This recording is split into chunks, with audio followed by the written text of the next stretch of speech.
মূল আসামি এনায়েত করিম আমেরিকান বংশোদ্ভূত। উনি যখন মন্ত্রীপাড়া থেকে গ্রেপ্তার হয় তখন তার কাছ থেকে আমরা কিছু মোবাইল, ল্যাপটপ এবং বিদেশি পাসপোর্ট এবং কিছু বিদেশি সিম উদ্ধার করি। সেগুলো আমরা যখন যাচাই বাছাই করি, এই মামলায় তদন্ত যখন শুরু করি এবং আরও আসামিদেরকে যখন গ্রেপ্তার করি, গ্রেপ্তারকালে আমরা এই আজকের এই আসামি সাংবাদিক নেতা শওকত মাহমুদের সম্পৃক্ততা পাই। তখন আমরা এই আসামিকে এই মামলায় গ্রেপ্তার করি। গ্রেপ্তার করার পরে আমরা আজকে এই মামলায় এই আসামিকে 10 দিনের রিমান্ড প্রার্থনা করি বিজ্ঞ আদালত। আমরা বিজ্ঞ আদালতকে উপস্থাপন করেছি যে এই আসামি এই যে এনায়েত করিম তার যে ডিভাইসগুলো আমরা উদ্ধার করেছি, এই ডিভাইস পর্যালোচনা করে এই আসামি এবং এই গ্রেপ্তারকৃত অন্যান্য আসামি এবং পলাতক আসামিরা সহ বর্তমান যে ইন্টারিম গভর্নমেন্ট, এই গভর্নমেন্টকে তারা তাদের কার্যক্রম শেষ করার জন্য এবং এই গভর্নমেন্টকে ফল করার জন্য তারা একটা পরিকল্পনা করে। এই গভর্নমেন্টকে ফেলে দিয়ে তারা নতুন একটা তত্ত্বাবধায়ক সরকার গঠন করার রূপরেখা তৈরি করে অথবা জাতীয় সরকারের রূপরেখা তৈরি করে। সেটা যখন আমরা আমাদের চৌকুশ আইনশৃঙ্খলা বাহিনী নজরে আসে এবং নজরে আসার পরে আমরা এই আসামিদেরকে গ্রেপ্তার করতে সক্ষম হই।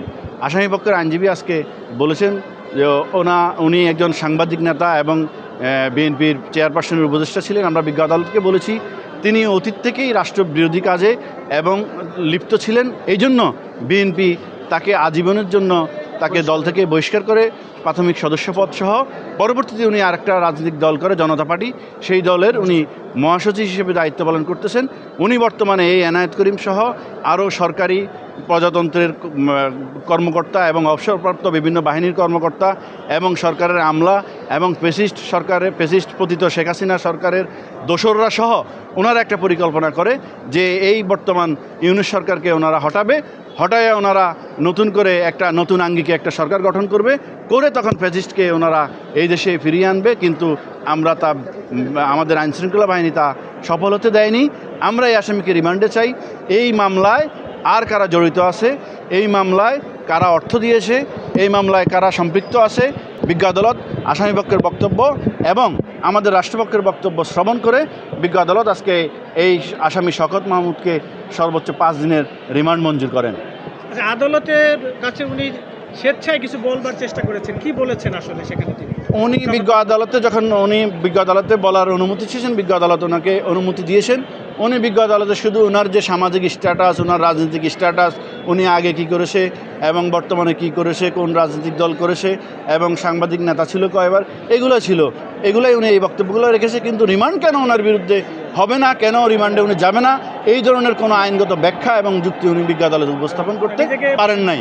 সেগুলো হচ্ছে উনি তো একা ওই মামলাগুলোর আসামি না। ওই মামলাগুলো বিএনপির চেয়ারপারসন থেকে শুরু করে বিএনপির স্থায়ী কমিটির সদস্য থেকে শুরু করে অনেক রাজনৈতিক দলের বিরোধী দলীয় যারা ফ্যাসিস্ট বিরোধী রাজনীতি করেছে সকলে এই মামলার আসামি। সেই মামলাগুলো সরকারের আইন মন্ত্রণালয়ের নির্দেশ অনুযায়ী সেগুলো প্রত্যাহার রয়েছে। সেই মামলার সাথে তো ওনার এই মামলার কোনো সম্পৃক্ততা নাই।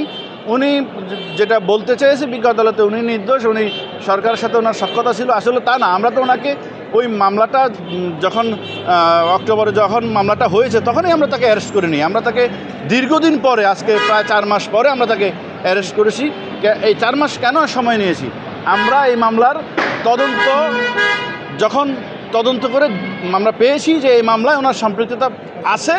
আমরা যে এনায়েত করিমের ডিভাইস এবং অন্যান্য গ্রেপ্তারকৃত আসামিদের ডিভাইস আমরা যখন পর্যালোচনা করেছি, তদন্ত করেছি, তখন আমরা সম্পৃক্ততা পেয়েছি আসামির, তখন আমরা ওনাকে অ্যারেস্ট করেছি।